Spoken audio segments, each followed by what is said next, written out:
dirahmati Tuhan. Selamat pagi Bapak Ibu Saudara sekalian. Shalom. Mari yang belakang boleh maju ke depan, masih banyak bangku yang kosong di depan. Mari Bapak Ibu yang menghadap belakang boleh maju ke depan. Biar yang depan nanti akan masih dalam ujian kebenaran mereka. Yesus selalu dipuji.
ke kanan kirinya.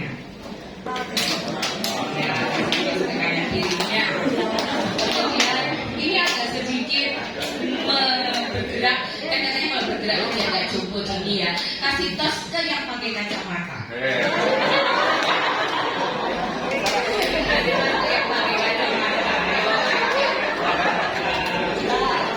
Oke. Kasih tos ke yang sepatunya hitam.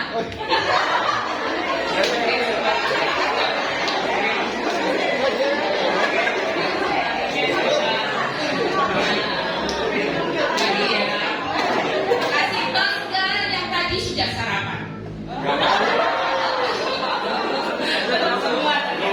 Kasih tos ke yang tadi sudah baca Baseri, sudah baca Alkitab. Yang sudah baca.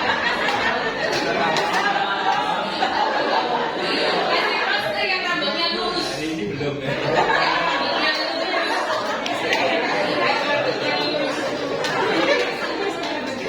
Oke. Nah sekarang boleh pindah sedikit lagi ya. Kasih tos yang kelahiran 70-an. Yang kelahiran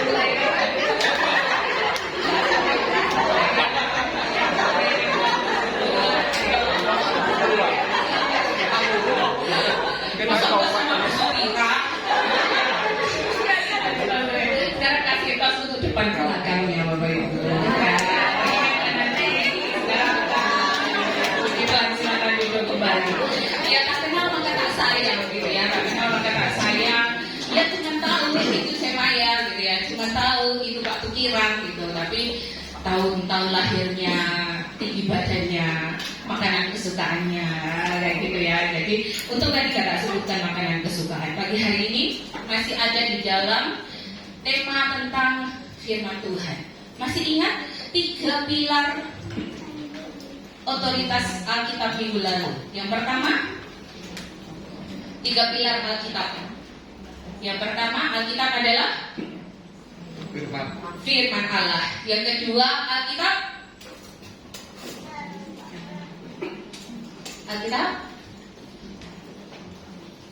Cece harus dibaca. Kalau nonton YouTube kelamaan. Yang ketiga harus dilakukan ya, otoritas Alkitab dalam kehidupan kita. Karena Bapak Ibu, dengan berkembangnya zaman, teknologi digitalisasi sangat cepat, sangat kompleks, itu harus dibarengi dengan iman yang kokoh, iman yang teguh. Pujian tadi katakan bahwa iman bisa luntur, iman bisa goyah, iman bisa ragu-ragu. Percaya kepada Tuhan itu bisa sangat ragu-ragu. Tapi kalau kita barengi dengan perkembangan zaman ini, dengan firman Tuhan, maka itu yang akan buat kita kuat. Apa yang bisa bikin kita kuat? Yaitu firman Tuhan. Pagi hari ini kita akan belajar dari seorang tokoh Alkitab. Ya, dia seorang ahli kitab. Kita akan baca dulu di dalam Esra. Pasal yang ke-7 ayat yang ke-1.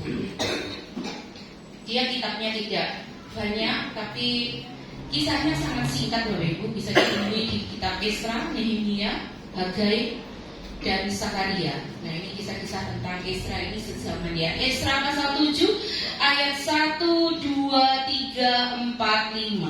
Kita akan baca bersama-sama ayat-ayat ini. Esra pasal 7 ayat 1, 2, 3, 4, 5. 2, 3. Kemudian daripada semuanya itu, pada zaman pemerintahan Artasasta, raja negeri Persia, maka berangkatlah Esra bin Seraya bin Asaria bin Hilkiah bin Salum bin Sadok bin Ahitub bin Amaria bin Asaria bin Merayot bin Sekahya bin Usi bin Huki bin Abisua bin Pinehas bin Eleazar bin Harun, yaitu Harun imam kepala. Wah, dicatat lengkap silsilah Esra ini ya. Berarti seorang yang berpengaruh, berarti seorang yang punya dampak bagi bangsanya pada waktu itu. Siapakah Esra? Arti nama Esra ini adalah penolong atau Tuhan sumber pertolongan.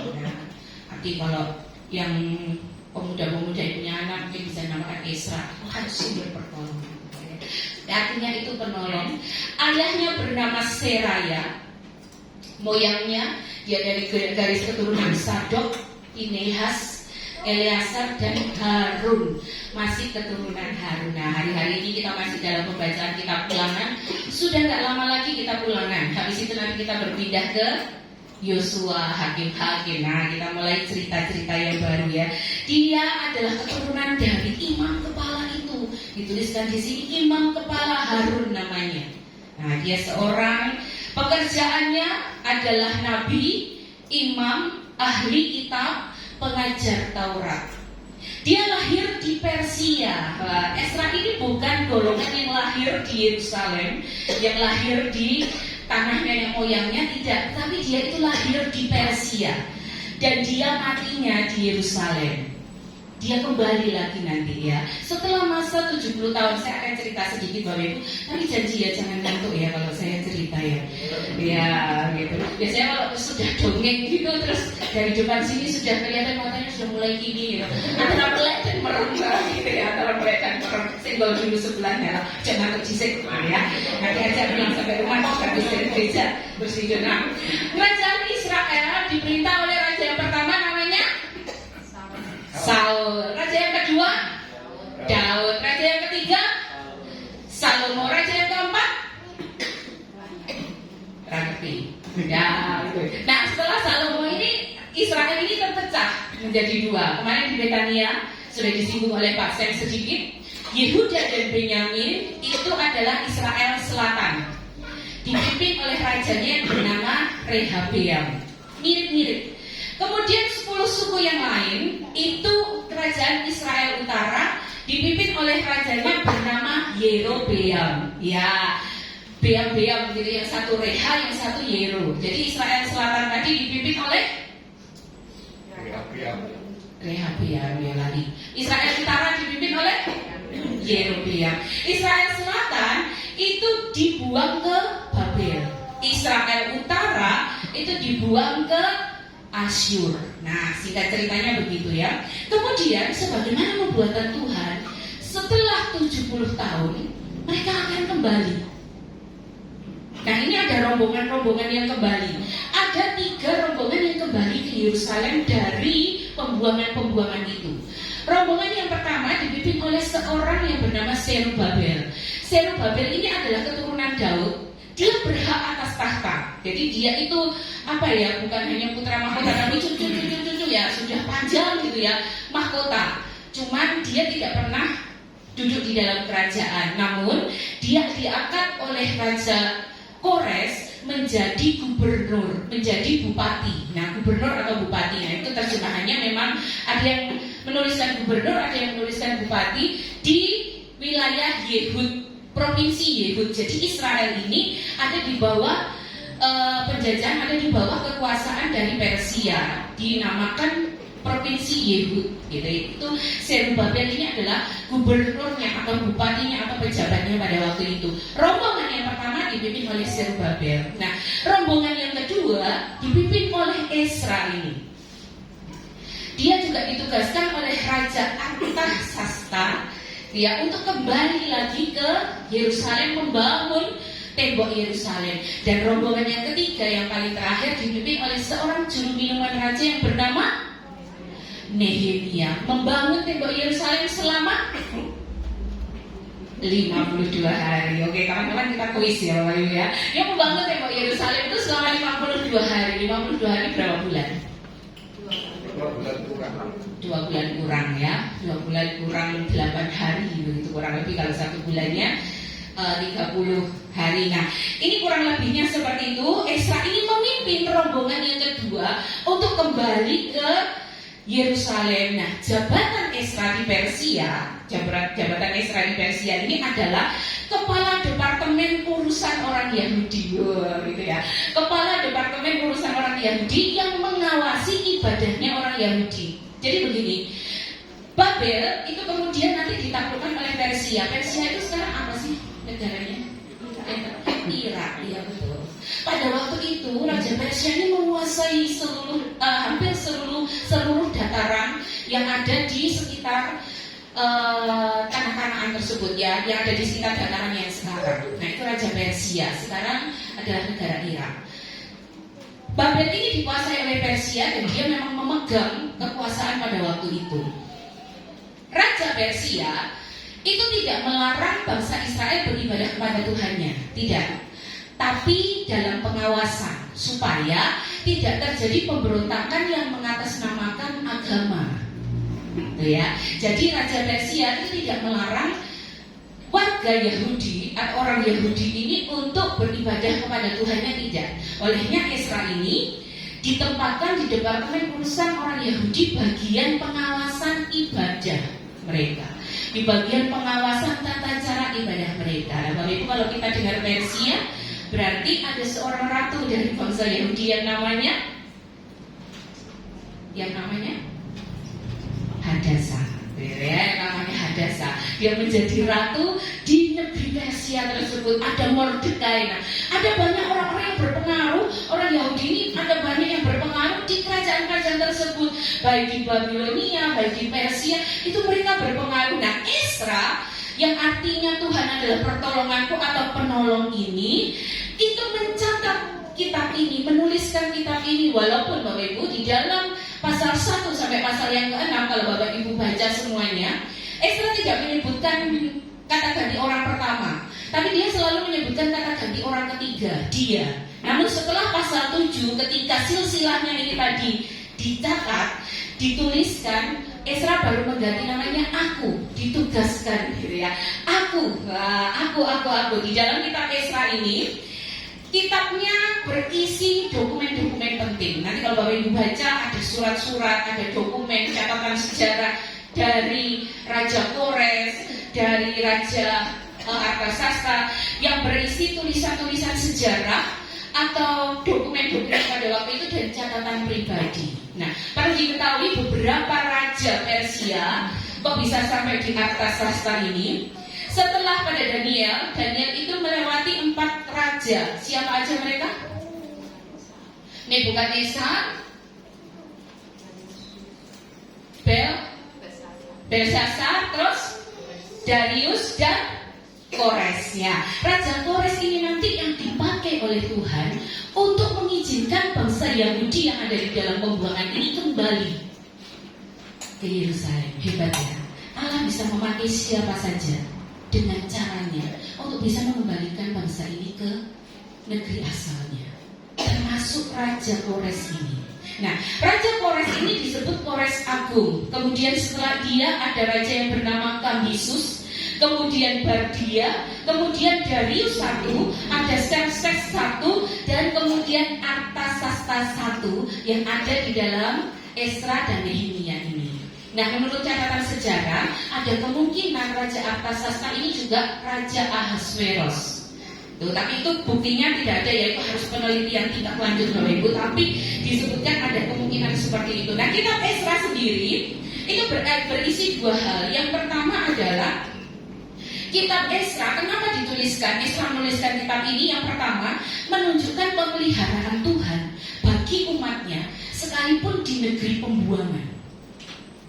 Mungkin orang Yahudi pada saat itu, orang Israel pada saat itu berpikir bahwa kami ini sudah jauh dari Tuhan, kami ini sudah dibuang, kami ini sudah ditaklukkan oleh bangsa-bangsa lain. Tapi Bapak Ibu, kitab Ezra menuliskan bahwa ada pemeliharaan Tuhan bagi umatnya di negeri asing. Itu yang pertama. Dan yang kedua Bapak Ibu, apa yang ingin Ezra tunjukkan bagi kita pagi hari ini?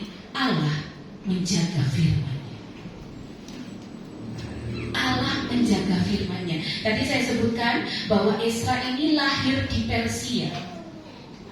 Dia notabene bukan keturunan yang lalu. Nah, ulangan hari-hari ini, ulangan pasal 11, 10, 9, 8 itu adalah nasihat dari Musa kepada generasi kedua dari bangsa Israel.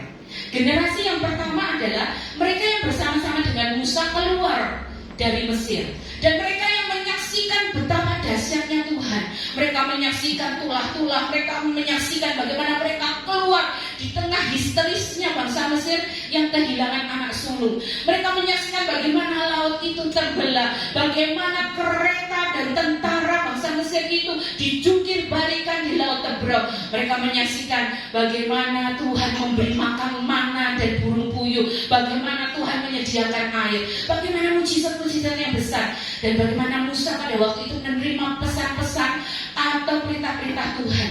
Dan kemah itu dibentangkan. Itu generasi yang pertama. Olehnya sebelum Musa dipanggil Tuhan, sebelum Musa berakhir masa hidupnya, Musa memberikan perintah lagi. Musa mengingatkan kembali, kalian semua ini gak menyaksikan itu, tapi percayalah, tapi berpeganglah pada firman Tuhan, berpeganglah pada perintah itu. Kamu yang berpegang sungguh-sungguh pada perintah itu, kamu akan selamat, kamu akan berhasil masuk ke negeri yang dijanjikan Tuhan. Tidak akan kekurangan. Bapak Ibu baca kemarin, ada satu kalimat, hujan itu ditentukan oleh Allah. Dalam versi King James-nya the rain of the heaven, jadinya hujan dari surga. Dan bagaimana mata Allah itu mengawasi. Wah, hebat ya, segitunya pemeliharaan Tuhan. Karena Tuhan sendiri menyebut bahwa bangsa Israel ini adalah biji mataku.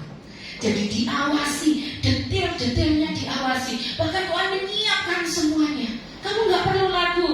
Bukan seperti Mesir, ketika kamu menanam sesuatu kamu harus mengairinya, kamu harus mencari air. Enggak. Negeri yang kujanjikan itu adalah suatu negeri ketika kamu menanam sesuatu, dia akan tumbuh, akan panen berlipat-lipat kali ganda. Memang negeri itu subur. Nah, Ezra ini bukan orang yang lahir di Yerusalem, bukan generasi yang mungkin pada saat itu ikut serta di dalam pembacaan Taurat. Tidak, dia lahir di Persia. Tapi hebatnya, orang tuanya Ezra ini, siapa tadi namanya? Seraya itu bayar harga untuk mendidik anak ini sekalipun di negeri asing. Wah, Persia, Babel itu terkenal dengan pemujaan dewa-dewanya, terkenal dengan kuil-kuilnya, terkenal dengan menyembah kepada patung, menyembah kepada pohon sinkretisme lah gitu ya, menyembah kepada benda-benda yang dianggap luar biasa. Tapi melalui tulisan Ezra ini menunjukkan dua hal. Yang pertama adalah pemeliharaan Allah bagi umatnya, dan yang kedua, Allah menjaga firman-Nya, Allah menjaga Tauratnya. Sehingga ketika Ezra ini pulang ke Yerusalem, dia disebutkan dalam sejarah penulisan dia sebagai bapak kebangunan rohani. Karena apa? Karena dia meneliti firman itu, dia menggalinya, dan dia mengajar kepada orang Yahudi pada waktu itu untuk taat, untuk setia, untuk dengar-dengaran bahwa Allah itu menjaga firman-Nya dan kamu harus hidup dalam firman-Nya ini. Dua hal yang kita pelajari pagi hari ini Bapak Ibu. Kita akan baca dulu di dalam Ezra 7, masih tetap Ezra tadi, ayat yang ke-10. Kita akan baca dalam terjemahan baru. Nanti saya akan baca dalam versi mudah dibaca. Ezra pasal 7 ayat yang ke-10 kita akan baca bersama-sama lagi. Ezra pasal 7 ayat yang ke-10. Saya hitung. Hitungan ketiga kita akan mulai baca bersama-sama. 2, 3. Sebab Ezra telah bertekad untuk meneliti Taurat Tuhan dan melakukannya, serta mengajar ketetapan dan peraturan di antara orang Israel. Saya akan bacakan dalam versi mudah dibaca. Bapak Ibu yang punya Alkitab ini bisa di versi ini bisa dibuka. Ezra 7 ayat 10 versi mudah dibaca. Ezra telah menyerahkan semua waktu dan perhatiannya untuk mempelajari dan menaati hukum Tuhan, dan dia mau mengajarkan hukum dan perintah Tuhan kepada orang Israel, dan juga untuk menolong mereka mengikuti hukum itu di Israel. Mengapa Ezra bertekad untuk mendalami, untuk belajar, untuk memberikan perhatiannya di dalam mempelajari dan menaati Taurat Tuhan ini? Ada dua alasan yang pagi hari ini saya akan sampaikan kepada Bapak Ibu. Hal yang pertama adalah untuk menumbuhkan iman kepada Tuhan. Roma 10 ayat yang ke-17. Kaum pria yang bacakan ayat ini. Roma pasal 10.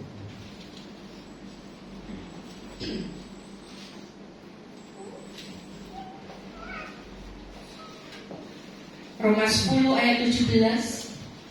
Ini kaum pria yang akan bacakan ayat-ayat ini. Sudah ketemu?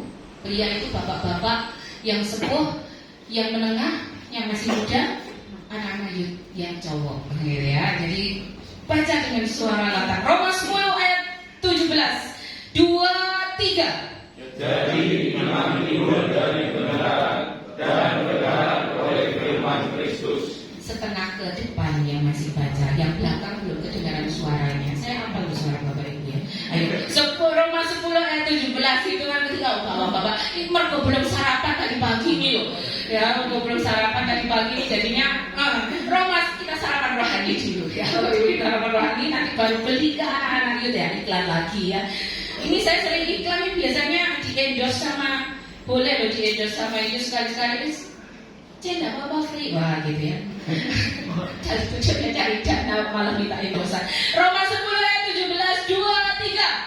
Jadi iman timbul dari kebenaran dan kebenaran oleh firman Kristus. Iya, yang pertama, kenapa Esra ini bertekad untuk mengajar Taurat Tuhan, untuk meneliti, untuk memberi perhatian penuh? Yang pertama adalah menumbuhkan iman kepada Tuhan.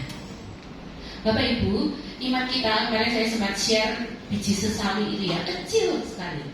Dulu engkong punya, tapi tidak tahu sudah kemana gitu ya. Kecil, banget kecilnya tuh, aduh, apa ya, kecil sekali pokoknya. Lebih kecil daripada yang telasih, lebih kecil daripada telasih, biji telasih. Jadi kecil sekali warna coklat, itu biji sesawi. Tuhan bilang, kalau kamu punya iman sebesar biji sesawi saja, kamu dapat memindahkan gunung. Iman ini bisa lemah, iman ini bisa goyah.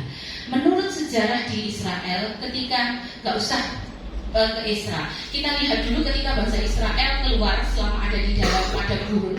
Bapak Ibu seringkali menjumpai mereka ketika mereka bergaul dengan bangsa-bangsa lain, apa yang terjadi? Ayo, gaya ibadah mereka itu berubah loh. Gaya ibadah mereka itu mulai melenceng, gitu. Karena pengaruhnya sangat kuat. Olehnya firman Tuhan tadi pagi kalau Bapak Ibu baca, Allah menyediakan dalam ulangan yang tadi ya, bahasa ini, Allah menyediakan satu tempat khusus di mana Dia akan bertemu dengan umatnya. Dan tempat itu di tanah Kanaan ya, ini bicara dalam konteks tanah Kanaan, tempat itu sudah ditentukan oleh Allah. Terus perhatikan kalimat selanjutnya yang saya tulis di flyer itu, ketika kamu beribadah, ajalah istrimu, ajalah anak-anakmu, ajalah pegawaimu laki-laki, ajalah budakmu perempuan. Jadi Bapak Ibu, kalau besok mau ibadah, Bapak Ibu ingat, oh ya, siapa nih di rumah nih yang bisa aku ajak? Jangan sampai kelewatan, jangan kita melenggang sendiri. Lu mana suami, lu mana istri, lu mana anak-anak. Wah, itu harus diajak bersama-sama untuk memuliakan Tuhan. Nah, bangsa Israel ini punya kecenderungan ketika mereka berbaur dengan bangsa-bangsa lain, itu iman mereka mulai goyah. Ibadah mereka, cara mereka itu mulai terpengaruh oleh cara-cara bangsa-bangsa di sekitarnya. Olehnya Tuhan bilang kepada Musa, ketika kamu masuk ke tanah Kanaan itu, runtuhkanlah semua bukit-bukit pengorbanan, semua patung-patung sesembahan, semua cara-cara ibadah itu jangan kamu ikuti. Tuhan sudah punya style, Tuhan sudah punya tata cara untuk beribadah kepada Tuhan. Nah, Esra ketika dia kembali ke Yerusalem, dia memantapkan hatinya untuk meneliti Taurat. Dia memantapkan hatinya untuk mempelajari Taurat Tuhan. Bahkan dia mengajarkan itu kepada bangsa Israel, kepada orang-orang Yahudi pada masa itu. Untuk apa? Untuk menumbuhkan iman kepada Tuhan. Karena firman Tuhan itu tidak pernah berubah. Yang berubah adalah manusianya. Jadi saat mereka kembali ke Yerusalem, nantinya mereka akan beribadah lagi, menaikkan syukur lagi kepada Tuhan, mempersembahkan korban lagi kepada Tuhan.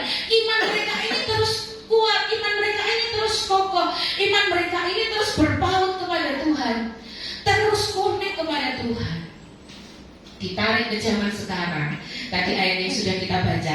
Jadi iman timbul dari pendengaran. Pendengaran akan apa? Akan firman Kristus, akan firman Tuhan.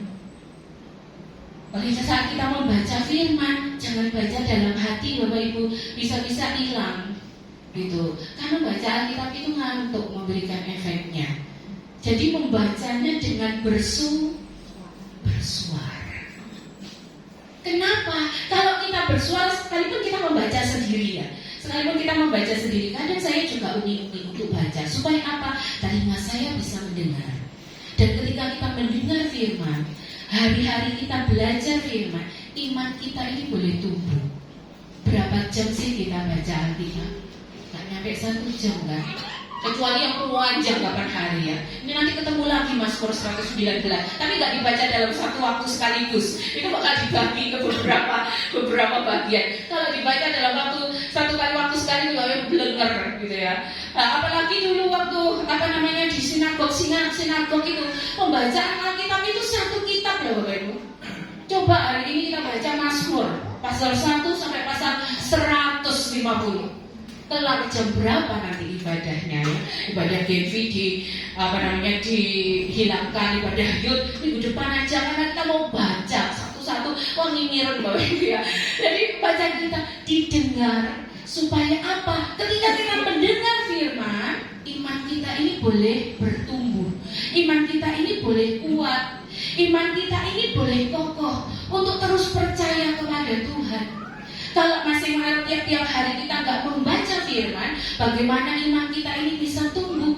Adanya khawatir, adanya ragu-ragu, adanya pikiran kemana-mana. Karena apa? Karena lingkungan sekitar kita hari ini itu banyak sekali yang mempengaruhi kita. Berapa persen ayo? Waktu dalam 1 hari Bapak Ibu scroll sosial media, berita ini, berita itu, berita apa? Waduh ada gempa bumi, waduh ada ini, wah ini di sana ada begini, di sana ada begini. Ciut Bapak Ibu iman kita. Belum lagi nantinya akan ada masa yang sulit, 5 tahun lagi, 10 tahun lagi, itu demografi Indonesia akan meningkat dengan pesat, sedangkan lapangan pekerjaan akan sulit. Semua jadi penjual, nggak ada pembeli gitu ya. Jadi penjual nggak ada yang beli. Ini gimana? Akan sulit. Nah kalau kita melihat itu semua tanpa dibarengi dengan pembacaan firman Kristus, iman kita ini tidak akan kuat. Mau sebesar biji sesawi aja, cuwil itu aja susah. Tuhan masih menolong nggak? Tuhan masih ada nggak? Tuhan masih sanggup nggak? Tuhan masih memelihara nggak? Tuhan anak-anak ini nanti masa depannya gimana? Lapangan pekerjaan mereka, sekolah mereka, bahkan mungkin iman mereka ke depannya gimana? Nah ini kita harus belajar untuk membarengi kebisingan dunia ini dengan kebisingan firman Tuhan, gitu ya. Dengan kebisingan firman Tuhan. Kalau itu orang Yahudi saya catat di dalam catatan saya, orang Yahudi itu punya beberapa kategori usia ketika mereka mengajarkan Taurat Tuhan ini. Mereka itu mulai diajarkan doa-doa sederhana itu ketika usia 3 tahun. Kemarin masih ingat Abah seri saya yang tentang tefillin atau kotak yang ditaruh di dahi dan di pergelangan tangan kiri. Nah, itu mereka selalu membawa kotak itu setiap pagi dan sore ketika mereka berdoa. Nah, ada 4 isinya ayatnya, tapi ayat itu dalam bahasa Ibrani. Saya tidak terjemahkan dalam bahasa Indonesia ya. Ayat-ayat itu tuh harus mereka bawa supaya apa? Supaya mereka ingat. Bahkan Musa, Tuhan juga berfirman melalui Musa, ingatkanlah anakmu ketika kamu sedang duduk-duduk di rumah, ketika kamu sedang makan, ketika kamu sedang dalam perjalanan ya, ketika mau tidur. Kenapa mau tidur? Karena otak anak tuh biasanya rileks, gampang sekali untuk dimasuki petuah. Jadi itu gampang sekali untuk dimasuki hal-hal yang positif. Nah itu tanda cara orang Yahudi. Mereka mulai diajarkan wajib belajar doa itu ketika mereka usia 3 tahun. Usia 5 tahun mereka mulai belajar untuk membaca kitab Taurat dalam tulisan yang sulit itu nggak ada huruf vokalnya. Nah nanti di akhir ini kita akan belajar membaca kitab dalam bahasa Ibrani dan Yunani. Nah Bapak Ibu ya, supaya kita tahu betapa sulitnya itu, gitu ya. Nanti saya akan kasih kuis. Bapak Ibu yang bisa membaca, tak kasih hadiah. Gitu ya, nanti kuisnya di akhir firman Tuhan ini. Jadi untuk apa? Mau 5 tahun ya, tadi saya teruskan ya. Mau 5 tahun mereka belajar membaca kitab Taurat. Nanti sampai usia 12-13 tahun ketika mereka sudah ambil balik, mereka harus menghafal Taurat itu. Saya pernah studi di 1 bulan D1 itu di PA Bandung, 5 minggu di sana. Setara dengan D1 kami dipadatkan selama 5 minggu, Bapak Ibu. 1 hari itu kita diwajibkan untuk menghafal 5 ayat. 5 ayat ini nggak boleh salah titik koma, kurung buka, apanya lagi tanda tanya, tanda seru, itu wajib. Nah, 1 hari ini 5 ayat. Nanti sebelum tidur malam itu harus ditulis, nggak dibaca. Kalau dibaca gampang, kalau dihafalkan gampang, tapi harus ditulis lengkap dengan titik komanya. Nah, yang meneliti itu sudah dipanggil Tuhan juga, Om Ahid ini teliti. Jadi kalau ada komanya itu dia pasti akan pakai pulpen merah atau dia akan lingkari gitu ya. Terus tiap malam makanannya seperti itu. Nanti di hari Sabtu dan Minggu itu free. Jadi belajarnya dari hari Senin sampai hari Jumat. Pagi dari jam 7 pagi sampai jam 8 malam. Siang istirahat jeda jam 1 sampai jam 3. Nah, itu aja. Jadi setiap hari itu seperti itu. Hari Sabtu dan Minggu free. Kamu boleh keluar gitu ya. Kamu boleh jalan-jalan ke Bandung, boleh. Kamu boleh nginap di tempat saudara, nanti Minggu siang kembali. Tapi syaratnya sebelum keluar itu ayat 555 per hari ini harus ditulis di hari Sabtu pagi. Jadi ada berapa ayat? 25 ayat. Jadi 1 hari 5 ayat. Senin, Selasa, Rabu, Kamis, Jumat 5 kali 5 25 ayat. Jadi setiap 1 pagi itu teman-teman itu sudah mulai nyalin. Nanti kalau salah kurang dari 85% nggak boleh keluar, harus nyalin ulang sampai betul baru boleh keluar. Sama juga waktu mau pulang, kita nggak boleh pulang kalau alat peraga ini nggak selesai. Jadi kita dikasih free alat peraga, tapi harus dikerjakan selama 5 minggu di sana. Kamu boleh pulang kalau alat peragamu ini sudah selesai. Kalau belum selesai nggak boleh pulang. Kenapa? Kamu pulang ini barang nggak bakalan kamu selesaikan. Benar sih, ya. Kadang seperti itu ya. Jadi kalau tugas anak-anak kayak itu selesaikan dulu. Kalau pulang nggak bakal bercanda, gitu ya. Kalau pulang nggak bakal bercanda. Untuk menumbuhkan iman, mereka belajar menghafal dan merenungkan Taurat Tuhan. Palingnya dalam Mazmur dikatakan berbahagialah orang yang merenungkannya siang dan malam. Dia akan seperti pohon ditanam di tepi aliran air, gak kenal musim, selalu berbuah.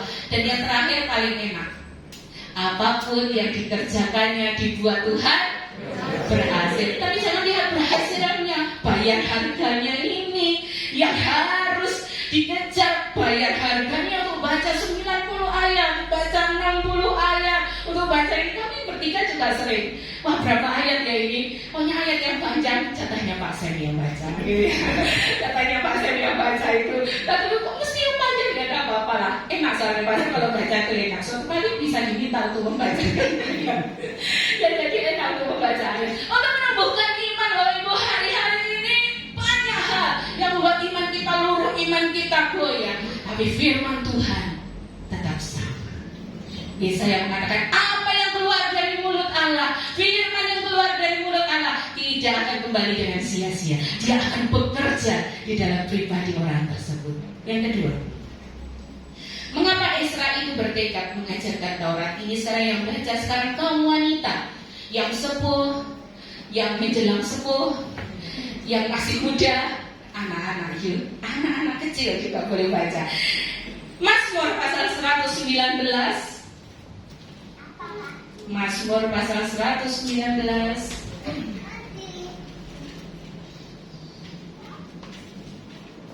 ayat 9. Hitungan ketiga nanti baca bersama-sama ya. Mazmur 119 ayat 9. Hitungan ketiga kita akan baca bersama-sama. 2, 3.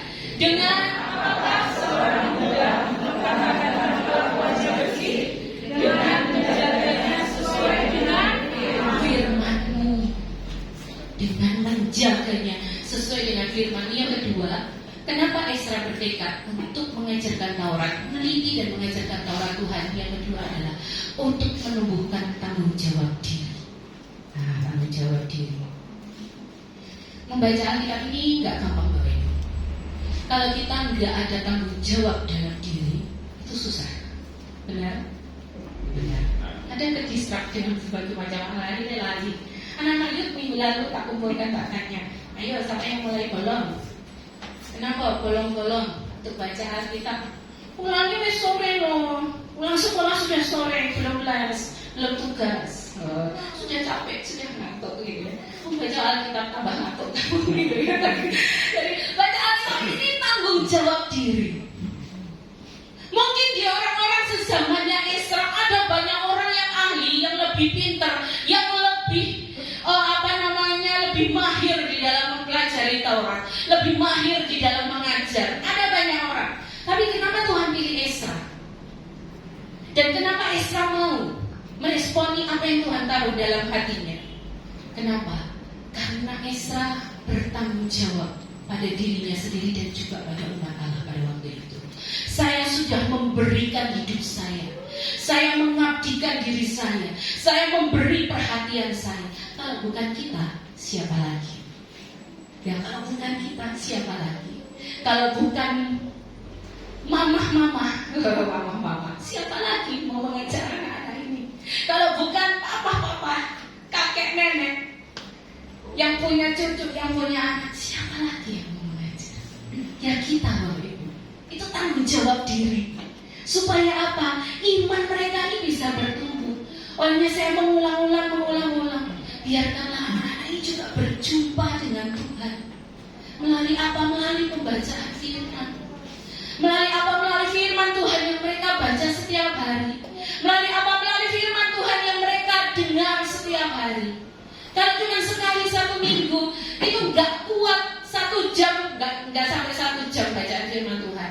Gak sampai 1 jam doa itu dengan khotbah. Gak kuat untuk menghadapi 7 hari, 6 hari lainnya. 7 lah. Minggu siang sudah termasuk ya, minggu siang, Senin, Selasa, Rabu, Kamis, Jumat, Sabtu. Ketemunya cuma sekali seminggu, tak akan kuat. Gimana mereka nanti ke depan? Bahkan ahli-ahli tentang bukan ahli masa depan ya, ahli sekarang yang mulai berkomentar.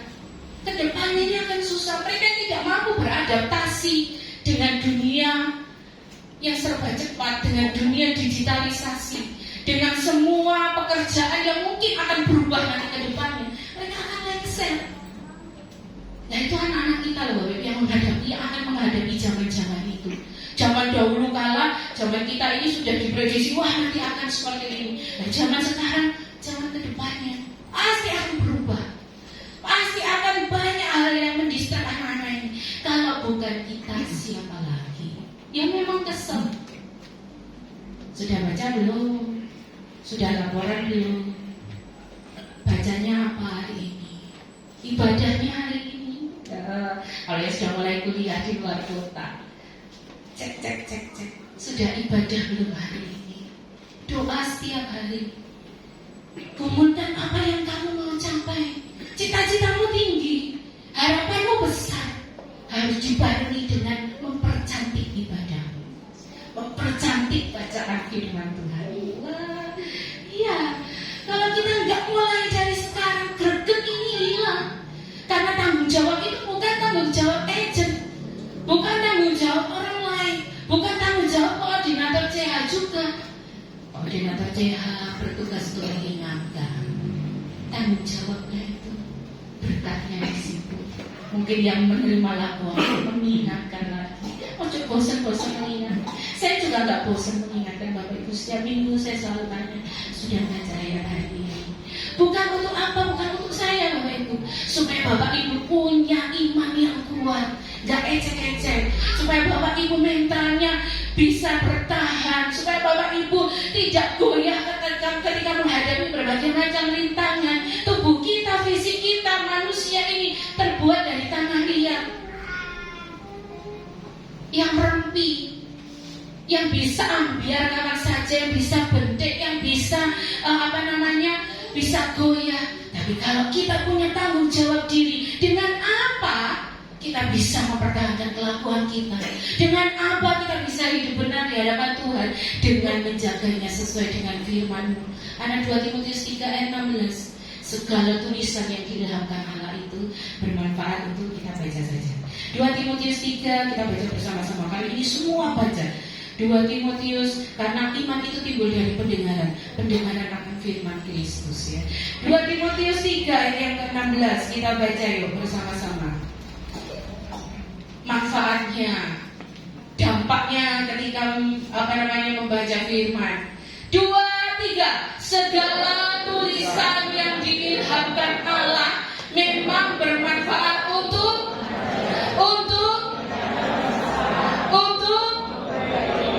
dan untuk lengkap ini paketnya. Segala tulisan yang diilhamkan Allah bermanfaat untuk mengajar, untuk menyatakan kesalahan. Ya, saya salah nih. Nah, untuk memperbaiki kelakuan, sudah tahu salahnya, kita perbaiki kelakuannya, dan untuk mendidik orang di dalam kebenaran. Amin, Bapak Ibu. Jadi kenapa Esa ini bertekad untuk mempelajari Taurat? Yang pertama, untuk menumbuhkan iman. Dan yang kedua, untuk menumbuhkan tanggung jawab pribadi. Untuk apa kita baca bahasa ini tiap hari? Yang pertama, untuk menumbuhkan iman percaya kita. Dan yang kedua, untuk membangun tanggung jawab pribadi. Wah, hari ini saya belum makan firman Tuhan. Hari ini saya belum makan makanan rohani. Baca dulu sebelum kerja. Baca dulu sebelum beraktivitas. Anak-anak yang sekolah bisa luangkan waktu ketika pagi, bisa luangkan waktu sore hari ketika belajar. Sebelum belajar, buka dulu firman Tuhan, ayat firman Tuhan. Nah, ini janji saya tadi. Bapak Ibu buka WhatsApp, buka WA Bapak Ibu. Gak apa-apa, untuk kali ini saya izinkan Bapak Ibu untuk membuka WA. Saya akan kirim surat cinta untuk Bapak Ibu. Siapa yang berani baca? Wah, yang berani baca ini, ayo maju ke depan, tak kasih hadiah nanti. Ya, yang berani baca untuk maju ke depan surat cinta sudah terima semua? Atau nggak ada pakai data? Ayat terakhir nanti aja kita baca terakhir. Ini surat cinta yang pertama ya, silakan dibaca. Ada yang berani baca? Boleh lah, Google Translate nggak apa-apa. Mas Jodoh ini bisa kayaknya. Oh, tak masuk grup. Oh, tak masukkan lagi gitu ya. Oh, ya oke lah, aman lah. Biasanya sekolah teologi ada begitu. Sudah ketemu Bapak Ibu? Saya sengaja gak tampilkan, nanti kalau ditampilkan yang belakang gak kelihatan. Nah, nanti yang mengoreksi Pak Sen. Kemarin sudah tak tes untuk membaca. Saya tidak mahir dalam Ibrani Yunani, saya tidak mahir karena kalau Mas Jodoh dapat Ibrani Yunani berapa? Satu ya. Biasanya S1 itu dapat 1, kita yang S2 itu biasanya sampai advance. Advance itu ada Yunani 1, 2, dan 3.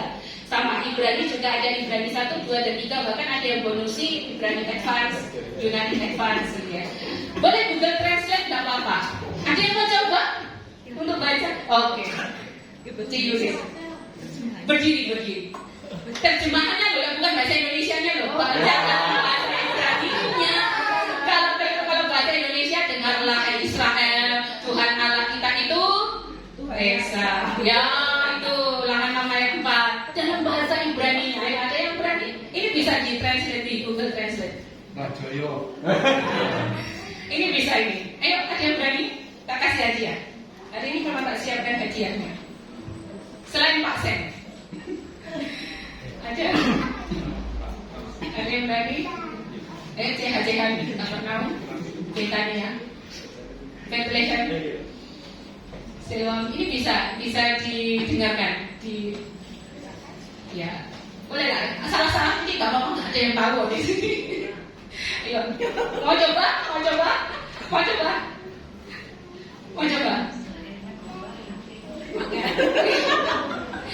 coba? Coba Pak, coba aja. Berkata, ayo. Berkata, ayo. Bapak-bapak, Siloam, perwakilan, Getsemani, perwakilan, Tiberias, perwakilan. Itu menjadi keren. Ayo mencoba.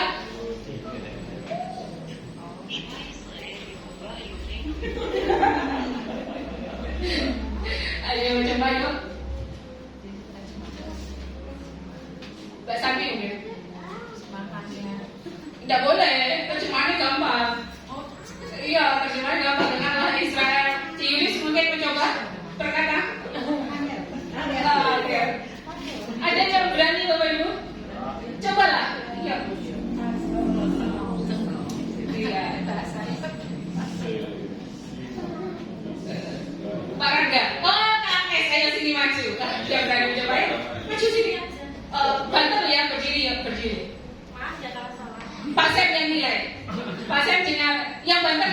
Oke, yuk.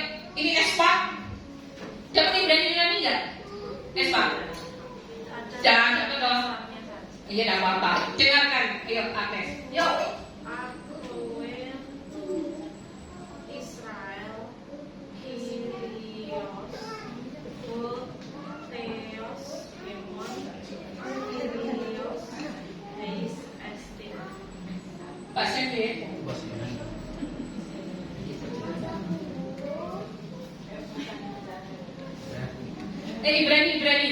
Ibrani maksudnya Ibrani. Coba lagi Bapak Panes. Pak Sandri, oke. Shema Israel Adonai, Eloheinu Adonai Echad. Pak Sem, Mas.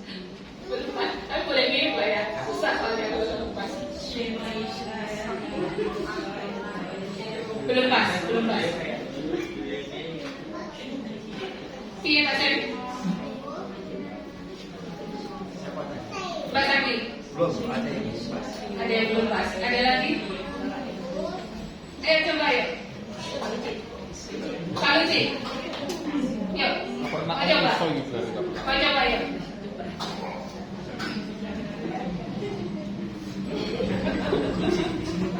Boleh coba? Pak coba. Oh jangan bahasa Indonesia. Iya, boleh coba. Kalau silakan ya Pak. Kalau yang atas maaf.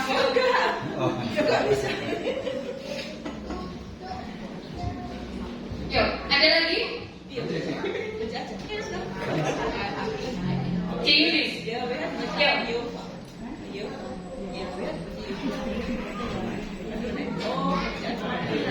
Yuk, Bet tidak boleh dibaca. Yuk. Berani? Satu kali kesempatan satu lagi. Ada yang berani? Langsung aja, ini langsung. Ada kakek lagi. Dia masih berusaha untuk baca ya. Shema Israel Adonai Eloheinu Adonai Echad.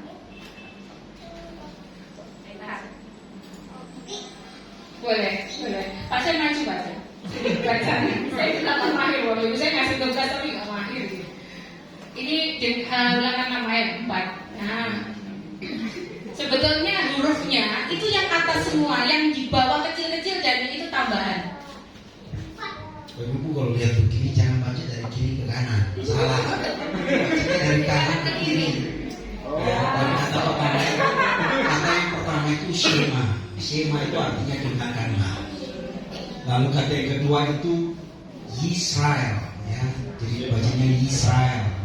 Lalu kata yang ketiga itu ada YHWH. YHWH itu nama Yahweh, nggak boleh disebut, tidak boleh diucapkan Yahweh, harus disebut dengan Adonai dalam pembacaannya. Setiap kali ketemu istilah YHWH, maka Israel itu akan menyebutnya Adonai. Ya, karena nama itu kudus, maka nggak boleh menyebutkan nama Allah. Oke ya. Kemudian Elohino itu Elohim ya, Elohino itu jadi Adonai Elohino, lalu kemudian Adonai Echad. Jadi dengarkanlah hai Israel, Allah itu Tuhan kita, Allah itu Israel ya. Di keranjang itu ada 2 gelas, bisa kasih ke Mbak Santi dan Kak Agnes, sudah berani. Iya, benar Pak janjikan. Ada isinya bikin masing-masing. Beda ya, mau yang mana terserah. Kak Agnes.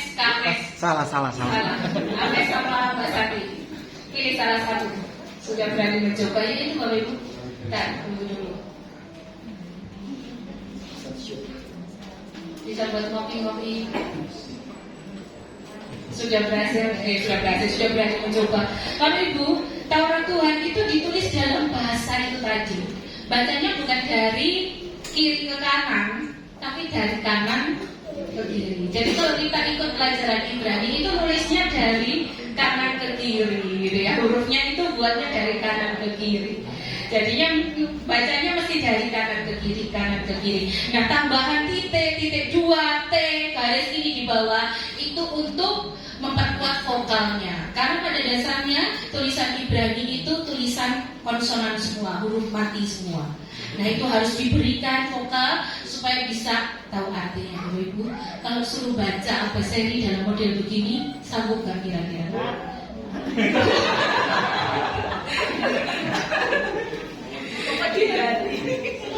Iya toh, kalau kayak gini mumet, belum satu kata aja sudah keriting rambut kita ya, sudah ngebul di sini gitu ya. Bersyukur LAI boleh menolong kita menerjemahkan dalam bahasa Indonesia. Itu pun dalam firman Allah yang hidup, versi mudah dibaca, terjemahan sederhana Indonesia. Kalau Bapak Ibu baca dari terjemahan sederhana Indonesia, biasanya di bagian akhir kata yang butuh penjelasan itu ada angka 1. Itu bisa diklik. Itu akan ada artinya atau ada ayat penunjangnya. Jadi itu menolong. Jadi bersyukur ya Bapak Ibu ya. Semangat membaca. Ya 160 berapa hari ini? 165 kalau nggak salah. Ya semangat membaca. Kalau kita belajar bahasa ini tadi, ini belum Yunani-nya belum keluar. Ini masih Ibrani. Mau tak kasih Yunani belum dengar nanti Bapak Ibu malah karuan ya. Satu aja ini, dengarlah hai orang Israel bahwa Tuhan Allah kita itu satu, Tuhan Allah kita itu Esa. Tuh, itu yang harus diulang-ulang. Ayat terakhir 2 Timotius pasal 3 ayat 17. Kita akan baca dalam versi bahasa Indonesia. Nanti kemudian kita akan saya akan bacakan dalam terjemahan sederhana Indonesia. 2 Timotius 3 ayat 17. Kita akan membaca lagi bersama-sama.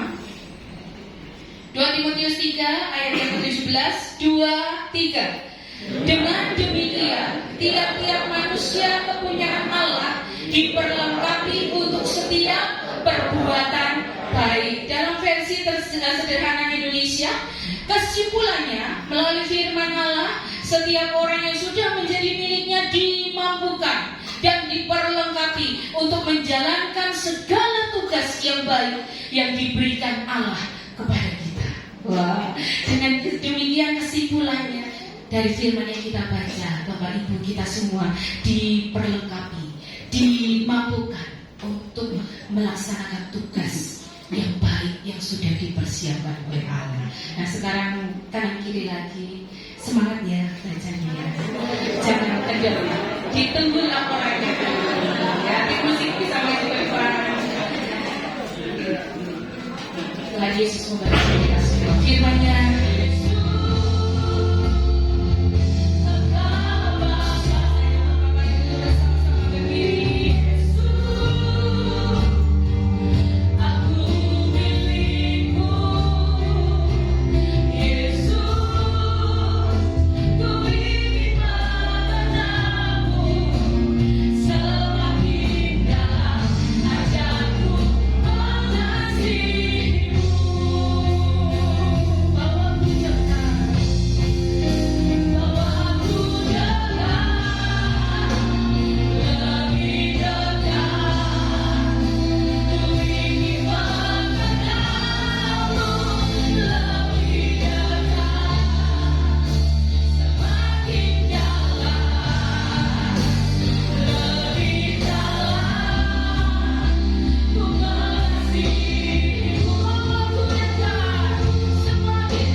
Kasih karunia dan damai sejahtera yang berlimpah-limpah dari Allah Bapa di sorga, kasih sayang dan cinta dari Tuhan kita Yesus Kristus, serta pertolongan, penghiburan dan kekuatan dari Roh Kudus menyertai kita semua mulai saat pagi hari ini dan sampai selama-lamanya.